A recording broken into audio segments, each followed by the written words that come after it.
Em Foque. A lusofonia em foco.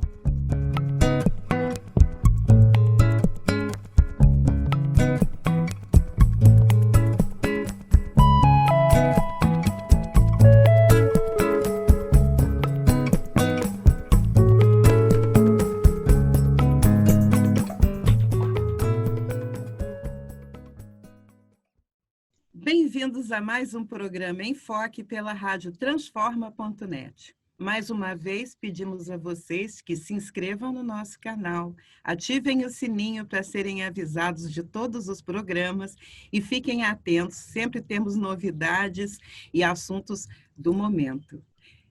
Hoje o nosso programa tem a honra de receber o professor Tony Marcelo, da UNB. Seja muito bem-vindo, professor Tony. Obrigado. O assunto de hoje é todo seu, não é? Bem-vindo à Rádio Transforma.net. Eu agradeço demais o convite, agradeço. Para mim é uma honra participar dessa rádio de voz portuguesa, né? E agradeço já em primeira mão a Lorelaine, ao Henrique e ao Clerto por essa oportunidade. E espero contribuir com essa conversa interessante no momento que o mundo vive, né, novos desafios e aí exigem novas perspectivas, né? Exatamente. O assunto de hoje são os rios voadores, que estão muito comentados na mídia, e nós gostaríamos de esclarecer, principalmente ao público europeu e os outros países da lusofonia, que ainda não têm intimidade com esse tema. Então, gostaríamos que o senhor, professor, esclarecesse para nós o que são os rios voadores e qual a importância deles no cenário climático, especialmente no Brasil e América do Sul. Olha, esse é um assunto de extrema importância para o mundo, né? Porque trata-se de um fenômeno que tem uma consistência de aparecimento, né, e de observação e de importância para toda a dinâmica hídrica do mundo, né? Mas antes da gente falar dos rios voadores, é importante a gente contextualizar o local, o locus, onde esses rios voadores acontecem, que é nada mais nada menos do que a floresta amazônica, né? Nós estamos falando da maior floresta tropical do mundo, a mais rica em biodiversidade, com uma área com uma dimensão colossal de quase 7 milhões de quilômetros quadrados, distribuído por 9 nações, certo? Sendo que dessas 9 nações, o Brasil tem a sua maior parte, o Brasil ocupa mais de 60% desse território, então nós estamos falando de uma área, certo, de domínio do Brasil de quase 4 mil quilômetros quadrados, né? Então, nós estamos falando de um habitat de mais de 40 mil espécies de árvores, certo? De vegetação. Desculpe, disse 4 mil, é 4 milhões de quilómetros quadrados. 4 milhões. Eu ouvi. Eu falei 4 mil, perdão. Falou. 4 milhões. 4 milhões. Não tem problema. Quando a gente fala do Brasil, é sempre colossal. É o tamanho, para as pessoas perceberem, para os europeus perceberem, é o tamanho da Europa, excluindo a Rússia. Exatamente. E olha só, Henrique, e sendo esse locus, né, o habitat de 40 mil espécies de plantas, nós possivelmente, né, podemos apostar, aliás, com segurança, de que trata-se da solução de vida. É uma farmácia ambulante que temos ali ainda a ser descoberta, né? Uma fauna imensa. É um local, a região amazônica concentra 1/5 da água doce do planeta, né? 1/5 da água doce do mundo, certo? É o lar, é um tesouro étnico, é o lar de 180 etnias, né? Nós estamos falando de mais ou menos 1.600.000 indígenas que vivem naquela região, certo? Além de 34 milhões de habitantes também que sobrevivem do que a floresta produz, né? Necessita da floresta em pé. Então, a Amazônia nada mais é do que a floresta que faz chover, é a floresta que produz água para a região e para o mundo, basicamente, né? Aí sim entra o contexto dos rios voadores. O que são os rios voadores? São fluxos de vapores atmosféricos formados naquela região constantemente pela respiração das plantas, pelo processo determinado de evapotranspiração. Então, a floresta amazônica ela funciona, Lorelai, como uma bomba de sucção. Então, ela puxa a grande massa de ar, certo, que é produzido pelo Oceano Atlântico, no norte do país, né, que está na região equatorial. Portanto, nós estamos falando da área de maior incidência solar. Então, automaticamente, naturalmente, se produz uma massa de ar carregada de umidade que é absorvida para a floresta e que a floresta vai fazer cumprir o ciclo da água. Essa massa de ar vai alimentar a floresta. Essa floresta, por si só, certo? Depois de abastecer todos os rios, ela manda essa umidade em forma de rios voadores, né? Esses chamados rios voadores, que é ainda um mistério ainda para boa parte do mundo. E esses rios voadores são importantes porque toda carga hídrica, toda carga de umidade que esse país continente recebe é determinado pelo fluxo de vazão desses rios voadores. Então, a floresta amazônica, através do processo da respiração, a evapotranspiração, certo? Movimentado pelos ventos alísios, certo? Vai distribuir toda essa riqueza hídrica para o oeste da Amazônia, certo? Que vai encontrar uma barreira física, que é a Cordilheira dos Andes, aqui todos nós sabemos desse fenômeno natural existente aqui na América do Sul. Ao encontrar essa camada, essa barreira, né, de mais de 4.000 metros de altitude, ela vai descer para o centro-oeste brasileiro, chegando na região sudeste, certo? Onde está o centro econômico e financeiro do país, São Paulo e Rio de Janeiro, chegando até a região sul do país. Então, nós estamos falando simplesmente do fenômeno natural que abastece não só o território brasileiro, que é colossal, como todos nós sabemos, mas toda a América do Sul. Então, os rios voadores, essa grande massa de ar, certo, volumosa, que corrige o fluxo hídrico do país, é o que dinamiza também a economia do país, é o que dá condições sanitárias de viver nesse território. Né? A gente pode dizer, é exagero dizer que é um Amazonas que vai por cima?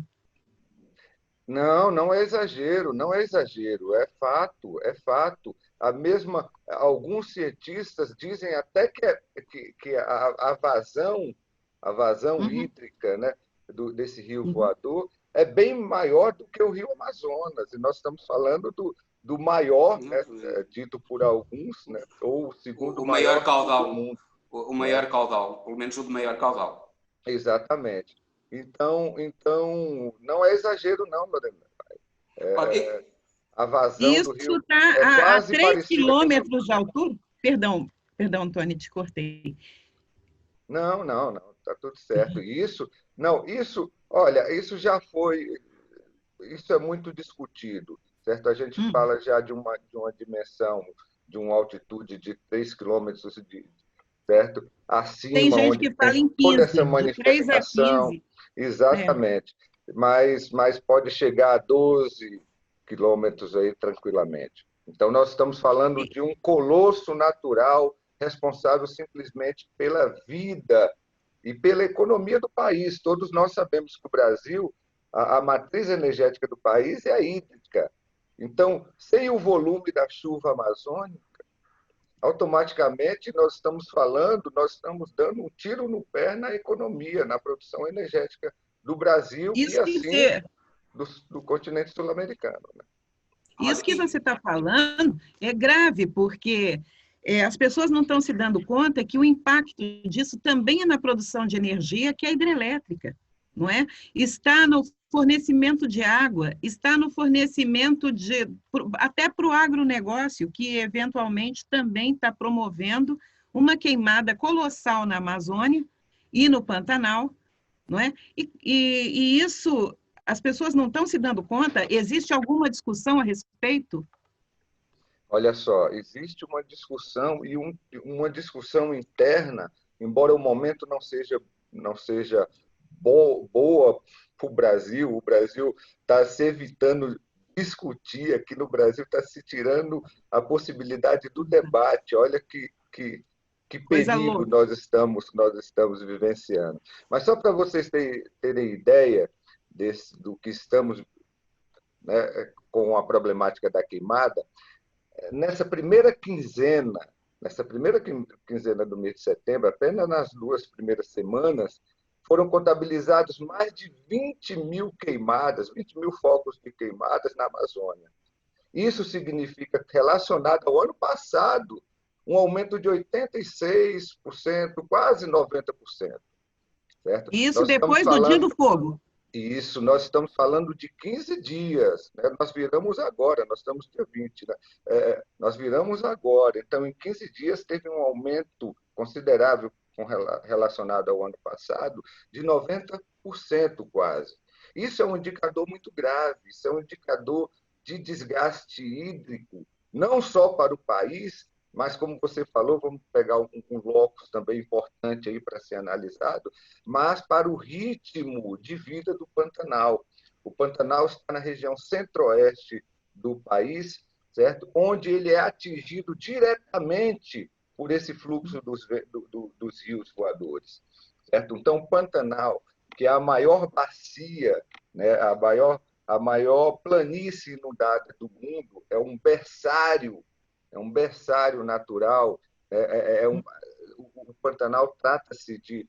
Ele ocupa uma pequena área do território brasileiro, apenas 2%, mas ele é riquíssimo. Porque 2% do Brasil, né? Exatamente. 2% do Brasil. Mas é uma área que a gente está falando que é um bioma de transição. No Pantanal mato-grossense, nós podemos encontrar manifestações da floresta amazônica, também do Cerrado, né, que é um outro bioma interessante aqui para o país, manifestações de Mata Atlântica, certo? E também de Caatinga. Portanto, apesar desse pequeno espaço, né, levando em consideração o que pequeno para nós nos situarmos, é pelo menos uma vez e meia maior que todo o Portugal continental. Exato. É uma vez e meia de todo o Portugal, para as pessoas se situarem relativamente àquilo que diz ser a pequenez. E Portugal não é dos países mais pequenos do mundo, não. Não. É interessante muito o Henrique fazer essa analogia para a gente ter a noção dessa dimensão. Agora, eu posso te fazer uma pergunta a partir dessa sua explanação? Você falou sobre o Cerrado. Nós estamos falando na queimada na Amazônia, no Pantanal, mas nós sabemos que o Cerrado é especialmente frágil às queimadas, especialmente nessa fase de final de seca, né? Eu não sei como é que está agora, se já voltou a chover, se já entramos no regime de chuva. Mas eu me lembro que a essa altura, ano passado, estávamos muito baixo, o índice de umidade relativa do ar estava baixíssimo, as temperaturas estavam altíssimas e havia muitas queimadas naturais, ano passado. Quer dizer, naturais ou acidentais, seja de que forma for. E eu acredito que agora o impacto disso, então, vai ser gigantesco, não é? Porque o Cerrado já é frágil, é um bioma muito frágil. E com essa hecatombe agora, porque eu não consigo imaginar de outra forma, eu estou vendo cenas pavorosas, a Europa tem recebido imagens que assustam a gente fica estarrecido, como é que não se faz nada ou se faz tão pouco para combater uma coisa dessa dimensão, não é? Olha, o Cerrado ele entrou também na linha de destruição. na destruição. O Cerrado, nós estamos falando do segundo maior bioma do país, portanto, ele Só para esclarecer, professor, eu vi cenas ali de incêndio perto de Goiás, da cidade de Goiás. Se aproximando da cidade, já pensou a perda, além do bioma, além de tudo, uma cidade histórica brasileira importante, não é? Correndo risco as pessoas, os animais e as plantas. Exato. É uma coisa, era só para então, como eu estava dizendo, é o segundo maior bioma do país, certo? Também um berço natural, certo? Com exemplares fitogeográficos únicos no mundo. O Cerrado tem vegetais que jamais poderão ser encontrados em qualquer outra parte do mundo. São vegetais que adquiriram resistência através dos anos, adquirindo resistência, eles sobrevivem ao fogo, às queimadas naturais, né? Porque justamente ele ocupa uma região que convive há muitos anos, há milhares de anos, com um período de muita chuva e com um período de seca. A metade do ano é distribuído nessas duas razões geográficas. Então, o Cerrado tem uma importância enorme e para o equilíbrio ambiental do país, está localizado no centro geográfico do país, praticamente, ele está manifestado em quase todo o território, sendo o seu ponto de gravidade o centro, e é o berço das águas do planeta, é o berço das águas do Brasil. É a grande caixa d'água, né, que facilita essa distribuição para o resto das regiões brasileiras. Lembrando que essa grande caixa d'água é abastecida, certo, por esses rios voadores que vêm da região amazônica. Então, o Cerrado, esse bioma rico, entrou também em rota da destruição, principalmente das práticas do governo atual, certo? Cuja a base de sustentação é a base dos agricultores, dos mega agricultores, e muitas vezes com pouca contribuição, com pouca respeitabilidade para com os ambientes que eles ocupam, né? Então o próprio ministro, não é? Exato. O próprio ministro devia ser o primeiro defensor. Nós estamos vivendo uma tragédia ambiental que jamais imaginávamos, certo? Então, como a Lorelai colocou aí a figura do ministro, é interessante a gente abrir uma contextualização do momento do Brasil, que é muito triste e muito grave, certo? Porque nós convivemos hoje com algumas situações, algum encontro, né? Encontro de situações que são problemáticos para que o país possa, ao menos, pensar em se reerguer, certo? Porque nós vivenciamos, nesse encontro de situações perigosíssimas, uma pandemia, certo? Que o mundo todo vivencia isso e não precisamos mais falar das consequências e das tragédias que esse problema vai trazer para o mundo, certo? Concomitante a essa pandemia, nós brasileiros vivenciamos um descaso completo do governo federal, certo? Pelo contrário, zomba do problema. Nós convivemos com um pandemônio político, porque nós somos acéfalos de governo, nós estamos vendo o país mergulhar num atraso social, porque o negacionismo é a fala discursiva desse governo, é incrível. Tudo que desacredita a ciência, tudo que desacredita a educação, tudo que é de manifestação cultural que merece respeito, tudo isso está sendo jogado por água abaixo, tudo isso é visto como atraso por essa equipe, por isso que nós estamos vivenciando, junto com a pandemia, um pandemônio político. Por quê? O pior, esse mesmo governo que faz um descaso da Covid-19, dos problemas da Covid, que joga o país no atraso, promove uma apartação social, certo? Promove uma apartação social ainda direcionando práticas de violências, principalmente com quem não apoia as suas ações ou quem não manifesta apoio a esse governo. Então, um país, o Brasil, que teve sempre uma tradição de muita simpatia, de ser um povo de muita simplicidade e de muita querência com relação às diferenças étnicas, a gente sempre conviveu muito tranquilamente com a diversidade, nós estamos vivenciando perdas consideráveis disso, certo? Nossa sociedade está apartada, certo? Hoje, se falar de política no Brasil já está perigoso. Eu não sei se já não estamos vivenciando uma ditadura como disfarçada.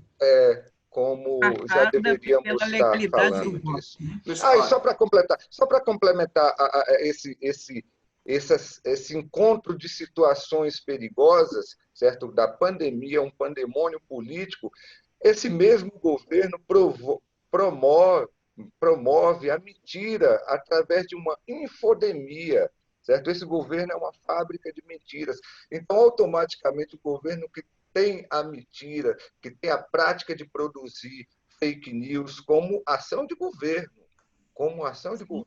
automaticamente ele não está aberto ao debate. Como é que você vai debater? Como é que você questiona algo que não tem o mínimo tato com a verdade? Então, o momento do país, o momento do Brasil é muito delicado. O mundo precisa olhar para o país, porque o que acontece com o Brasil é uma repercussão para todo o planeta, né? Seja da forma ambiental como na política. Mas eu estava para lhe fazer, colocar uma questão, porque essa influência do Brasil no mundo é nítida. Há fenómenos do clima que todos nós conhecemos, nomeadamente El Niño e Laninha, que são massas de ar que circulam no oceano e que influenciam todo o planeta. E que relação terão os rios voadores com El Niño e Laninha? Explica-nos o que é que pensa disso. Olha, toda relação, como eu estava dizendo, né, a gente tem que pensar o ambiente não fracionado em meio, o ambiente é um só, o ambiente ele é inteiro, certo? Então, quando a gente fala desses fenômenos, o El Niño e a Laninha, nós estamos falando do aquecimento, do esfriamento das águas do Pacífico. Nós estamos falando na costa, na outra costa, cujo Brasil não tem acesso direto, certo? Porém, os rios voadores, eles abastecem consideravelmente não só o território brasileiro. Esse foi um erro divulgado aqui no Brasil que tem que ser corrigido e já está sendo corrigido a tempo e a contento. Esses rios voadores, eles abastecem também os países além da cordilheira. Então, todos esses países que são afetados diretamente por essa anomalia, né, a Colômbia, a Venezuela, principalmente aí no caso aí Colômbia e Equador, que estão ali, que também são países que são amazônicos, e recebe esse fluxo desses rios consideravelmente. Então toda essa junção automaticamente vai ocasionar alguns distúrbios de falta de chuvas em algumas áreas, ou excesso de chuvas e excesso de seca em outras. Tá? Vai haver um desequilíbrio hídrico? Na certa, isso é certo. Já está havendo? Isso Você acha que já é sentido? Sem dúvida, Lorena. O que está acontecendo hoje, outra tragédia, a gente está falando só da perda da Amazônia, mas a perda do Pantanal tem que ser considerada com essa mesma dimensão, certo? Porque esse aumento das queimadas no Pantanal é um reflexo das queimadas, da devastação florestal da floresta. Isso já entendemos. Isso significa que a diminuição dos rios, a umidade que vem da Amazônia, ao chegar no Pantanal, vai diminuir muito o fluxo úmido naquela região, naquela bacia. E o Pantanal, a natureza e a importância do Pantanal é ser o berçário das águas. O Pantanal ele convive com os 6 meses de enchente, que essa enchente é que vai animar economicamente toda a região. Né? Então, Olha que quer eu estou dizer falando que apenas de uma forma antrópica, não estou falando pois nem é, da forma ambiental. eu fiquei agora a pensar o seguinte, quer dizer que aquele ciclo de cheia e o outro período mais seco do Pantanal, isso provavelmente já está prejudicado. Já acontecendo, há uma elevação da estiagem, da estiagem, automaticamente há um desajuste no ritmo das águas, certo? E haverá também no onde tinha nascimento rios. das espécies, não é? Haverá também Isso. Vegetais, animais de toda a sorte, e inclusive o agronegócio será fortemente impactado. Será não é? fortemente impactado porque a perda da produtividade agrícola também é certa. Automaticamente com a elevação da temperatura, também ocasiona desconfortos. Né? Vamos extrapolar a questão ambiental quando a gente fala apenas de fauna e flora, mas os pantaneiros, o homem do Pantanal, o cidadão pantaneiro, certo? Professor? Se a gente está falando num momento em que o aquecimento global é tão falado e está se fazendo tanto alerta sobre isso, uma queimada na proporção, na dimensão do que está acontecendo, isso vai ajudar a aumentar ainda mais a temperatura mundial, não é? Exato. É uma consequência certa, né? Essa queda do índice fluviométrico dos rios vai impactar a cadeia no local e no país todo, porque essa elevação da estiagem vai produzir aumento da temperatura. Aumento da temperatura, ao chocar com massas frias, vai produzir outras anomalias ambientais, e daí os problemas para o mundo é uma consequência natural. Né? Nós podemos dizer que, inclusivamente, os próprios desertos australiano, o Saara, o deserto da Namíbia e aí, perto do Brasil, o deserto da Atacama, poderão ser influenciados e a área desértica poderá aumentar, poderão, em consequência disso, haver novos desertos no mundo? Não só novos desertos, como a piora da qualidade de vida da população que vive nas proximidades desse deserto, né? Ou também nos desertos. Isso é certo. O ciclo do fluxo das águas, com o impacto dos rios voadores amazônicos, na certa atingirá todo o planeta. E o governo brasileiro, como a gente estava falando, só para vocês terem ideia, né, do quanto há uma tragédia anunciada, nós estamos há 2 anos desse governo, parece que temos já 40, 50 anos de destruição. Mas em 2 anos desse governo, certo? Esse governo simplesmente cortou 95% do orçamento de combate às mudanças climáticas. Sabe por quê? Porque simplesmente é um governo que não acredita no aquecimento global, que não acredita no que os cientistas têm a dizer e de que defesa de meio ambiente é prática ideológica de esquerdistas. Acreditem, mas estamos vivenciando esse tipo de Meu Deus. coisa e esse tipo de nível aqui no Brasil. Mas eu vi um vídeo, inclusive, dele dizendo que o que interessava na Amazônia eram os minerais, que ele não ia defender a Amazônia por causa de planta, por causa de índio, por causa de bicho. O que interessava na Amazônia era o subsolo.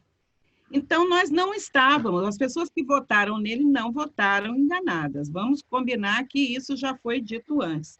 Agora, o que me preocupa, professor, como o Henrique citou, os desertos da Namíbia, da Austrália, enfim, o que há por aí, a gente está falando de uma faixa que se estende no mesmo paralelo, não é? Que está situada na região. Então, como é que a gente pode imaginar que a gente vai sair disso impunemente? Não vai, não é? Então, a gente pode dizer que fora, a gente não tendo esses rios voadores, que certamente já estão impactados, a gente pode prever um cenário de desertificação da Amazônia? Se algo não for feito rápido, né? algo não for feito rápido, porque o ano de 2020 revelou essa tragédia, certo? Alguns amigos cientistas aqui, cujo eu estava conversando, e eles com muita preocupação sobre o que está acontecendo no Pantanal, certo? Muitos assumem que o Pantanal, com essa devastação, nesse nível de devastação desse ano, ele não vai ter poder de recuperação. Ele não vai ter poder de recuperação. Automaticamente, por quê? Porque o fluxo das águas já está muito alterado no Pantanal, certo? Alterando o fluxo das águas, automaticamente nós entramos num ritmo de perda da vegetação. Perdendo a vegetação, a gente abre o ciclo de extinção animal. Certo? Então, como eu falei, o Pantanal é uma área de transição de todos os biomas brasileiros. Então, toda a fauna encontrada na Amazônia ou no Cerrado, a gente pode encontrar no Pantanal. Certo? Então, essa fauna já está sendo afetada consideravelmente. Só para ter uma ideia, o Henrique gosta de fazer essas projeções, né? Os rios pantaneiros, a quantidade de peixes, certo? Só do rio do Pantanal é muito maior do que todos os rios europeus juntos. A quantidade de vida que esses rios produzem, porque é um grande berçário natural. E, certamente, esse berçário já foi atingido de uma forma que não vai voltar, não vai voltar. Automaticamente, essa linha de calor próxima ao Equador, à linha do Equador, certo? Vai atingir todas as regiões do mundo e aí chegando nesses desertos, ampliando esses desertos também do mundo todo. Aí. Mas então o problema deixa de ser um problema do Brasil, que tem um governo que não só é incapaz de combater esta destruição da floresta e da biodiversidade, como ele próprio combate a floresta e a biodiversidade. E se isso afeta toda a humanidade, todos os países, isso não seria um caso para a Organização das Nações Unidas tomar providências, tomar decisões para impedir esta tragédia, que é uma tragédia global e não apenas uma tragédia para o próprio Brasil? Olha, Henrique, a gente está falando de uma situação bastante sensível, porque aí a gente entra no campo da soberania, né, da soberania política, da soberania das nações, certo? O Brasil tem toda a capacidade em todos os níveis de cuidar da Amazônia, de cuidar do Pantanal, de cuidar de todos os seus ambientes, como vinha acontecendo. Desde o governo Fernando Henrique para cá, certo? O Brasil estava sendo exemplo de práticas de cuidados ao ambiente, de práticas de mitigações ao ambiente, certo? Nós estamos vivenciando uma situação que nos pegou de surpresa, porque o governo é uma surpresa, ele é todo uma surpresa, ele nunca foi claro, certo? Os brasileiros votaram nesse governo sem, ao menos, ele ter uma plataforma política, acreditem. Não foi apresentado uma plataforma política, mas todo mundo sabia de quem se tratava ser o presidente Jair Bolsonaro. Ele nunca escondeu a pessoa que era. Certo? De uma coisa nós temos que deixar bem claro. Certo? Ele sempre foi isso que ele está manifestando. Certo? Ele colocou em seu governo as pessoas perfeitas para o plano de governo do presidente Bolsonaro. Certo? Em conversas aqui com amigos, a gente fica estarrecido como é que o governo deixa se queimar, né, vamos dizer, para o público internacional, tendo pessoas ocupando seus ministérios com nenhuma credibilidade, com nenhuma competência para isso. Né? Mas hoje nós sabemos que não, essas pessoas são as pessoas ideais que o governo quer mesmo. É estratégico hoje a gente imaginar que o ministro Salles do Meio Ambiente ele é a peça certa para desenvolver o programa do governo Bolsonaro, certo? Porque é uma pessoa sem credibilidade algum nas causas ambientais, sem conhecimento algum para isso, e ele é a pessoa certa. Então, aqui foi muito divulgado, não sei se chegou aí para vocês, né, uma situação estarrecedora no qual levou à saída do ministro Moro, né, do governo, no qual apareceu uma reunião presidencial onde o ministro do Meio Ambiente, esse mesmo, deixou muito claro, certo, que falando para o presidente e para todo o grupo, de que a pandemia era o momento ideal, porque a imprensa estava com os olhos voltados para a doença, para o problema, e que era o momento ideal de passar a boiada nas conquistas sociais da região, de eliminar todas as proibições de devastação nesses biomas. Então, o que nós estamos assistindo, Henrique, pode ser uma dessas etapas da política, da necropolítica do governo Bolsonaro. Certo? Então, é um perigo, sim, eu concordo com o que você traz, que é um perigo para o mundo. Certo? Ambientalmente, o mundo corre sérios prejuízos com o que está acontecendo no Brasil. E não é um caso, acha que nem assim é um caso, porque a soberania do Brasil não pode ser limitada num caso extremo destes em que todo o mundo, não só a população brasileira, mas todo o mundo é afetado pelo comportamento ambiental do Brasil.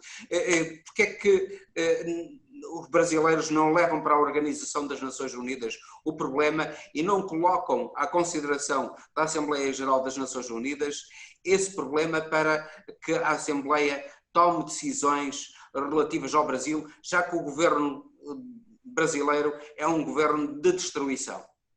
Henrique, esse governo, nós estamos falando de uma situação política tão covarde, tão anômala, que mesmo na pandemia, esse governo ele passa o trator, ele põe discussões no país que não deveria estar existindo.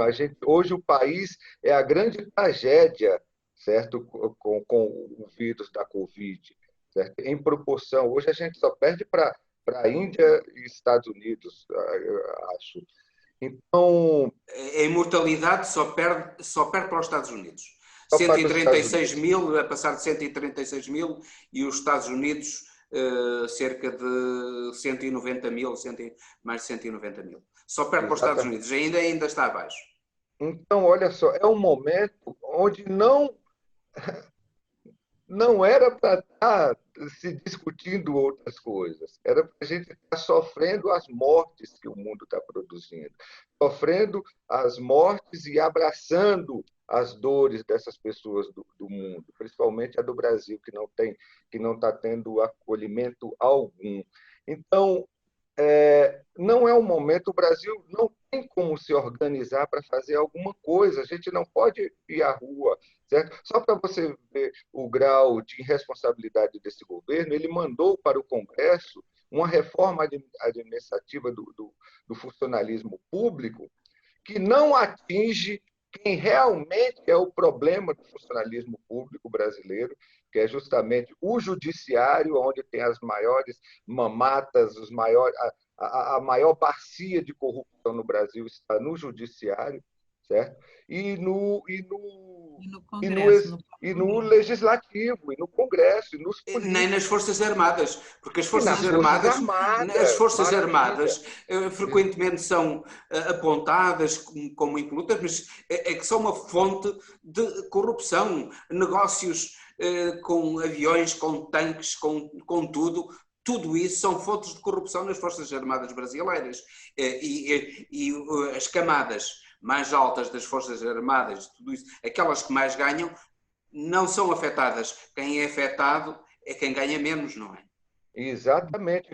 Então essa proposta de reajuste do funcionalismo público está acontecendo sem que os funcionários públicos, que são os maiores prejudicados, o funcionário público que levanta esse país, que trabalha ardentemente, que está na linha de frente da educação, que está na linha de frente da saúde, que está na linha de frente da segurança. Então, o funcionalismo público que é afetado por essa reforma cruel, ele não pode se organizar, ele não pode sequer participar desse debate político, certo? Então, como a Lorelaine falou, será se já não estamos vivenciando aspectos de ditadura no território brasileiro, certo? Daí a ONU, sim, aí eu volto na sua questão e na sua preocupação, ela deve ter, sim, os olhos voltados para o país. As nações desenvolvidas que comercializam, certo? Que têm forte ligação com a política brasileira, deve se manifestar de uma forma mais proativa para o mundo, já que, concordo com você, os problemas ambientais do Brasil é um problema para a população planetária. E claro que isso implica... Nós brasileiros temos toda a competência de organizar, de produzir a melhor economia sustentável para o país, certo? Mas eu estou não a dizer, momento agora. Eu estou a falar na responsabilidade, e essa responsabilidade é no que toca não só ao controle desse crime ambiental generalizado no Brasil, mas também numa ajuda ao Brasil, para o Brasil, ajudar o Brasil, nomeadamente financeiramente, a combater esse flagelo, que são as queimadas, que sempre existiram, o fogo sempre existiu, é até uma forma de regeneração da floresta.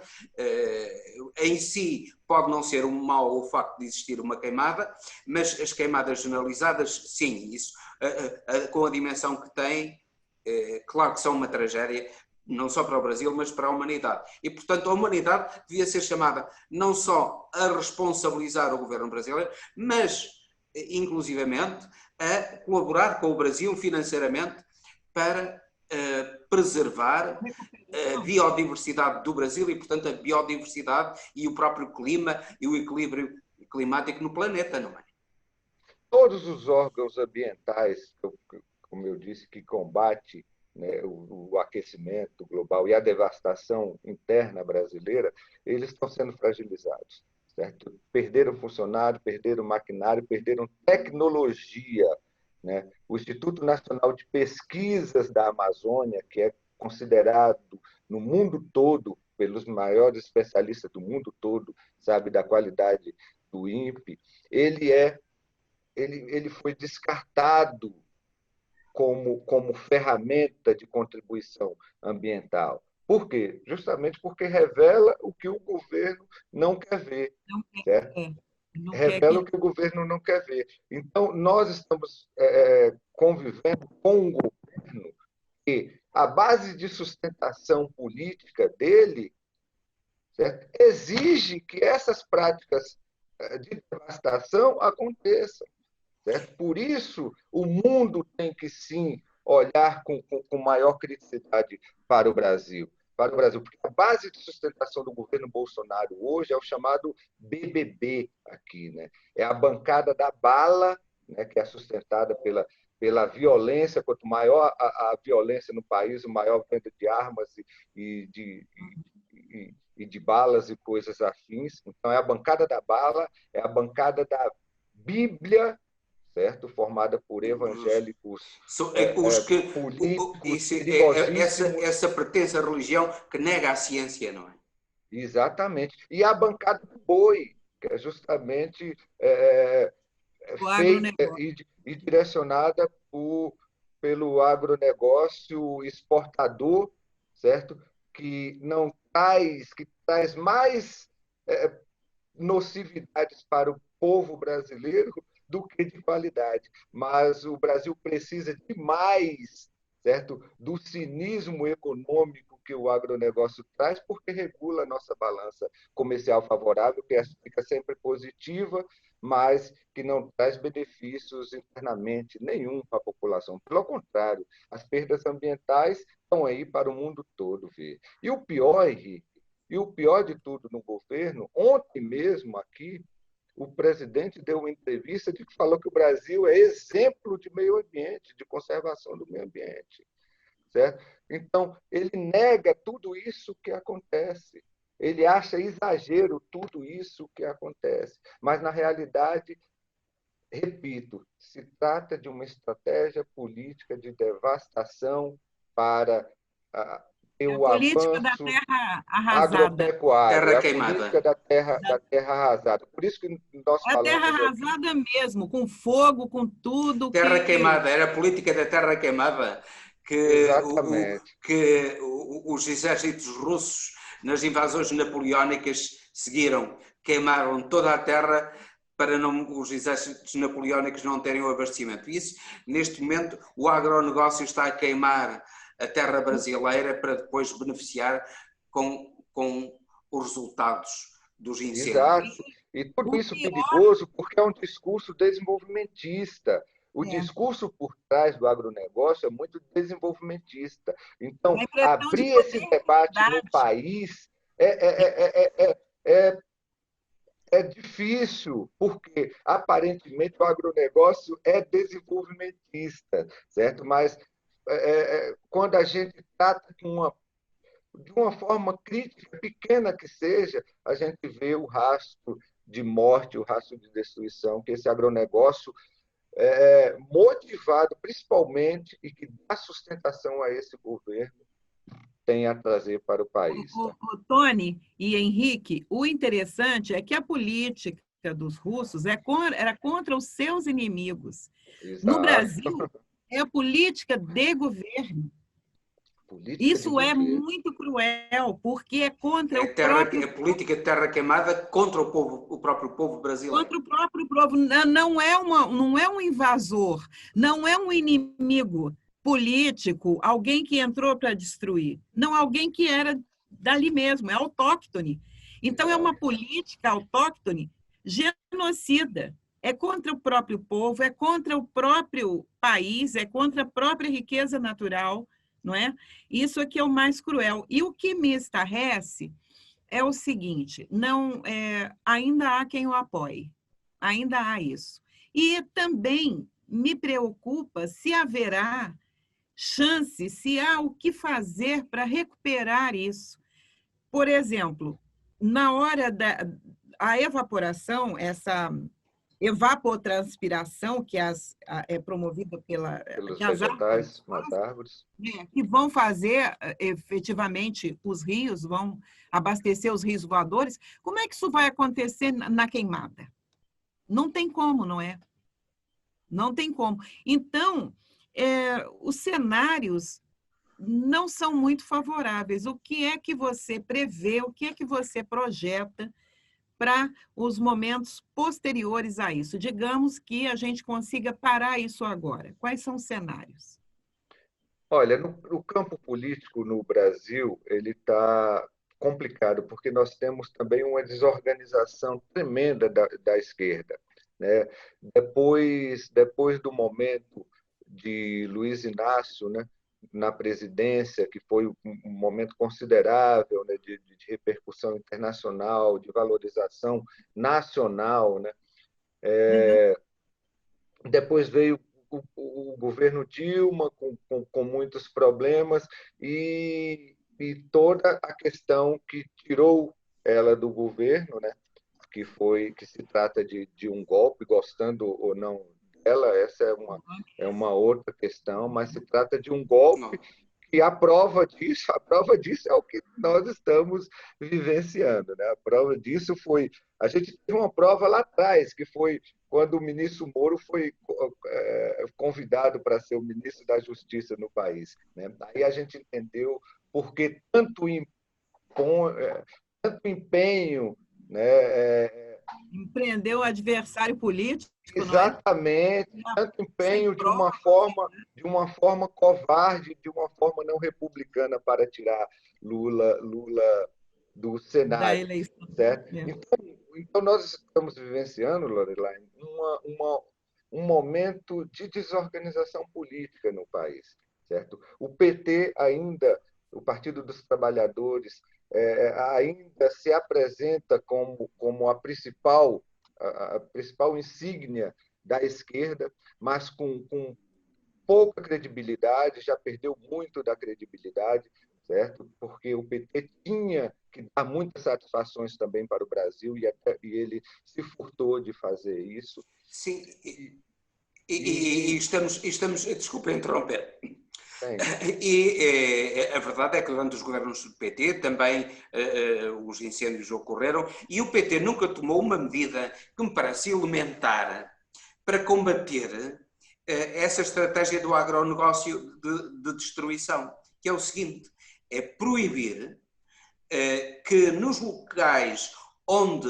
havia floresta se passe a cultivar seja lá o que for, nomeadamente a soja, que é o principal interesse do agronegócio. O próprio governo de Lula, não, isso é uma lei extremamente simples. Há incêndio, só a floresta que é destruída, então não se pode colocar nesses locais onde havia floresta outra coisa que não seja nova floresta. Aí grande parte dos incêndios acabavam. E infelizmente também não fez isso, não é? E a esquerda está a pressionar, já apresentou alguma lei no Congresso dos Deputados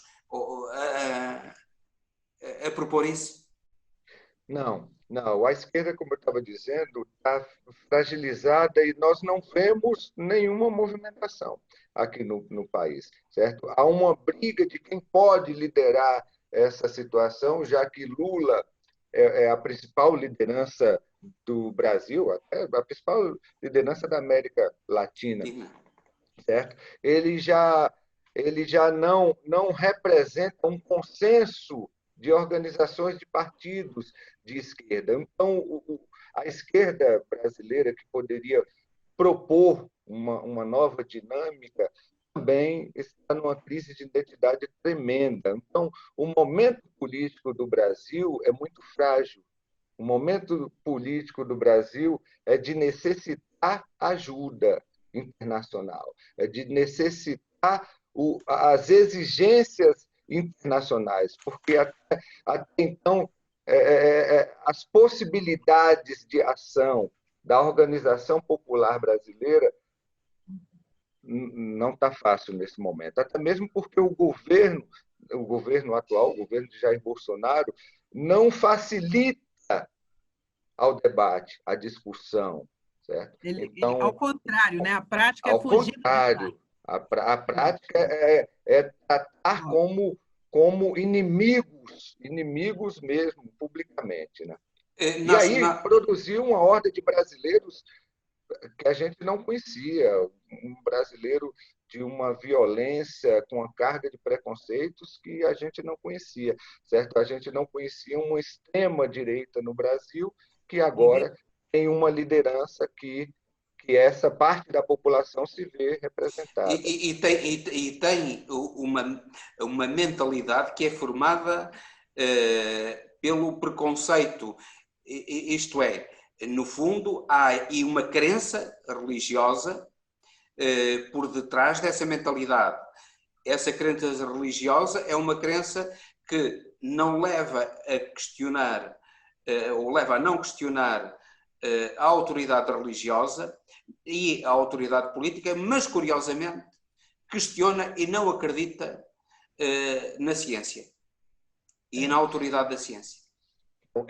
É uma crença religiosa que acompanha o presidente, uma massa de crentes, né, que levanta essa bandeira da religião, que defende o governo, que prova aquela máxima que a gente tem que ter muito cuidado quando a religião ela é fomentada ou ela é disseminada pela ignorância, certo? Ela automaticamente ela vai querer atingir o campo da política. E aqui no Brasil, ela atingiu o campo da política. O presidente Bolsonaro representa justamente essa ignorância religiosa, certo? A gente costuma dizer que são os evangélicos sem evangelho, né? Ou cristãos sem Cristo, né? Porque automaticamente eles estão do lado justamente onde não existe a misericórdia, onde não existe a palavra paz, onde existe a empatia como prática básica, né, para qualquer avanço de cidadania. Então, é um momento de muita fragilidade que o mundo precisa parar o governo Bolsonaro. Mas André, eu queria o nosso tema, claro que a política, isto anda tudo ligado.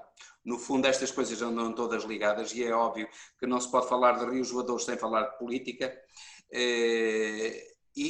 Mas queria voltar aos rios voadores, saber quando é que foram descobertos e que investigação está a ser feita neste momento sobre os rios voadores. Olha, os rios voadores, no momento que ele passou a ser levado em consideração quanto uma manifestação natural, ele foi de fácil comprovação. Foi de fácil comprovação porque o ritmo das águas e o fluxo dos ventos alísios, né, que lambem a região amazônica, ela é fácil a compreensão de que essa lambida amazônica que traz toda a água da floresta amazônica. Então, nós estamos já convivendo com esses estudos desde os anos 60, certo? Desde os anos 60, e que ficou mais solidificado, que ficou mais empirizado, vamos dizer assim, principalmente para as academias brasileiras, a partir da década de 80. A partir da década de 80, a gente já sabia das importâncias da preservação da Amazônica, da preservação desses rios voadores.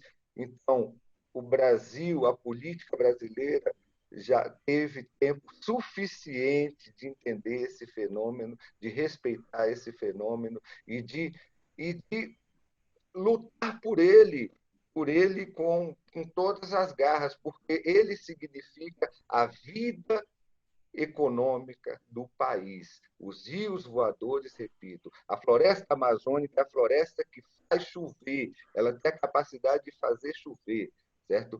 Toda a matriz energética do Brasil que movimenta a economia, certo? É pelo fluxo das águas. E esse fluxo das águas já é frágil no país, e a queima no Pantanal é a prova mais clara disso aí. O Pantanal já não recebe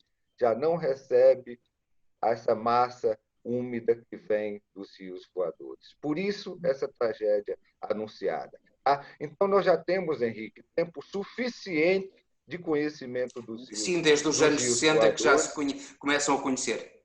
Isso, dos rios voadores, e é muita falta de vergonha na cara mesmo. Eu estou preocupada, Tony, porque tem um parque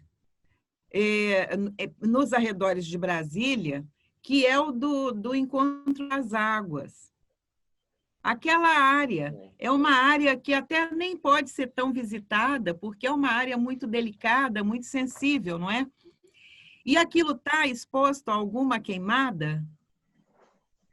Olha, essa área que você está falando, a reserva da biosfera, certo? É de águas emendadas, né? Águas emendadas, é, exatamente. fica ali Exatamente, águas emendadas. fica na Para região, Um nós, nome bonito. águas lindo, emendadas. lindo, Não, Que nome bonito. e é um fenômeno é uma coisa. incrível, incrível. Acontece Acho que nesse não vê no local. mundo inteiro coisa igual. Não Não vê. tem, não tem. Não existe. É um É uma coisa. fenômeno, é um Em que fenômeno consiste o natural. fenómeno, para nós aqui europeus percebermos, e certamente muitos brasileiros também não conhecem. Então, Exatamente. o fenômeno das águas emendadas aqui, que tem no território do Distrito Federal, na localização exata de Planaltina, a reserva da biosfera, né? Onde é a grande caixa d'água do Planalto Central, essa região das chapadas do centro do país, né, aprisiona, vamos dizer, e distribui para as bacias hidrográficas do país as suas águas, né? E águas emendadas nada mais é do que duas nascentes que se encontram numa borda de chapada, que direcionam suas águas para o oeste, para o norte e para o sul. Certo? Então, é um fenômeno natural onde brota uma nascente e esse jorro de água, certo? Por gravidade, manda uma para abastecer a Bacia São Franciscana, a bacia do Rio São Francisco, certo? E a que vai para o lado norte vai abastecer o Rio Maranhão, que vai abastecer o Rio Tocantins, o Rio Araguaia, e que vai todos eles chegar no Oceano Atlântico. Então, isso acontece aqui. Em posições opostas, eles vão formar bacias incríveis. Bacias e incríveis. A mesma nascente correndo a mesma nascente, olha que fenômeno, Henrique, esse magnífico. É uma coisa. A mesma nascente, o mesmo jorro, imagina que o jorro aqui, por gravidade, cai para o lado norte, abastecendo uma das bacias hidrográficas principais do país, certo? E aqui vai para o lado sul, abastecendo o Rio São Francisco, que não precisa falar da sua importância dele para a região sudeste e nordeste. E este governo do Bolsonaro está a destruir toda essa riqueza única no mundo. Pois é, está a destruir, porém, nessa região de águas emendadas acontece, talvez por ser Brasília, por ser capital, há um grau de proteção muito maior, certo? Há uma proteção ambiental, né, dos órgãos locais, dos órgãos aqui do Distrito Federal, certo? Que tem um trabalho de preservação muito, muito robusto nesse local, certo? Embora quase todo ano é pego por uma queimada, mas não na dimensão que pode estar vindo agora. Até agora não chegou queimada, tá? Por dar uma boa notícia para vocês, nessa região de águas emendadas. Ainda não chegou, e eu tive lá até na semana retrasada, tive lá justamente para a gente fazer uma parte de aceiros, né? Fazer uma parte de proteção para que, se esse fogo se aproximar, vai ter uma parte já descampada para que não avance nessa área. Fantástica, e convido ao mundo a conhecer sobre águas emendadas, né, sobre a coordenação de Brasília. Ainda bem que este programa em Foco sirva também para isso, para o mundo e muitos brasileiros. Exato. E agora, Tony, eu queria ainda fazer mais uma pergunta para você, que nosso tempo já está indo embora, já está escoando. É o seguinte, quanto a essa diminuição dos rios voadores e os lençóis freáticos, porque o cerrado, inclusive, é mantido vivo pelo lençol freático, não é? Porque as plantas do cerrado, elas não dão em lugar nenhum, Henrique e demais ouvintes, porque elas têm uma raiz que vai buscar água lá no lençol freático. Então, se não houver o abastecimento, como é que vai haver? Essas plantas são muito sensíveis, não é? Elas não têm outra forma. Você não consegue tirar aquela planta e transplantar para outro lugar. A raiz dela é muito profunda, não é? É Como é que excelente, faz? é excelente o que a Lorelai coloca para a gente, porque nos oportuniza de falar da importância e da riqueza do que é o cerrado brasileiro, né? Quando, como eu falei lá atrás, nós estamos falando de um bioma cujas características fitovegetativas são únicas no mundo, certo? Esses vegetais do cerrado, por conviver proximamente com períodos, com 6 meses de secura, sem uma gota de água, eles se adaptaram, certo? Cada exemplar vegetal do cerrado é um símbolo da evolução da espécie, né? Esses vegetais, eles tiveram que priorizar o crescimento para baixo da terra, o crescimento das suas raízes, em busca do lençol freático, em busca do rio subterrâneo, certo?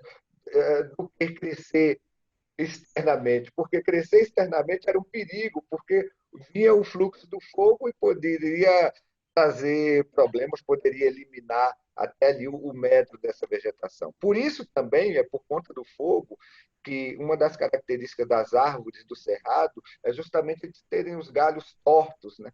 De terem os galhos todos tortos, né? São árvores São que baixinhas, troncudinhas. são baixas e são todas tortas, tem uma beleza singular, né? É Justamente uma porque, escultura. É uma escultura. justamente porque no processo de crescimento dessa vegetação, do crescimento externo, ao se deparar com o fluxo do fogo, esse olho de crescimento deveria procurar um outro lugar, então procurava um lugar fora o reto. Então essas árvores passaram a fazer a servir como esculturas naturais. Então elas são muito maiores nas raízes do que Da copa para o cima. que está aparente. O que Para está cima. aparente. Então, nós estamos falando de um exemplar perfeito que adaptou, certo, aos rigores da natureza, certo? Além desses galhos tortos, vale falar também de uma das características do cerrado, é que seu caule é constituído de cascas grossas, de cascas corticentas, certo? Que também serve para essa resistência ao fogo. Então, os vegetais do cerrado são os únicos que resistem ao fogo, certo? Agora, eles resistem ao fogo natural, a um fluxo de fogo que não acontece de forma sistematizada, como está vendo acontecendo. Então, muitas espécies vegetais, apesar de toda essa adaptação, apesar de todo esse cuidado alimentar que vai buscar lá nos aquíferos, lá nos lençóis freáticos, né, mantendo limpa, mantendo viva esse lençol freático, já não está também sobrevivendo a esse fluxo das queimadas que objetiva na criação, principalmente de pastos e da produção de soja no centro-oeste brasileiro, que é um crime para o Cerrado, é um crime para o Brasil e é um crime para o mundo, certo? Porque há uma perda hídrica para o país, para a economia do país, para a vida do país e para o mundo, tá? Nós agradecemos estas suas palavras que são guiadas pela emoção e simultaneamente pela razão, porque conhece, por experiência própria, por saber que vem dos livros e da experiência que o Cerrado é algo que é intransponível para outro lugar e que é necessário ao Brasil, indispensável para o Brasil e para a própria humanidade. E com isto vamos terminar, não é, Lorelai? Sim. E terminamos com chave de ouro. Opa, com certeza. E queremos agradecer imensamente todo esse conhecimento que a Universidade de Brasília proporciona e que você nos transmite com tanto gosto e com tanta propriedade. Agradecemos também imensamente a você que nos assistiu até agora e que vai dar o seu like, vai compartilhar em todas as suas redes sociais e se inscrever no nosso canal. Muito obrigada e até o nosso próximo programa. Em Foque. A lusofonia em foco.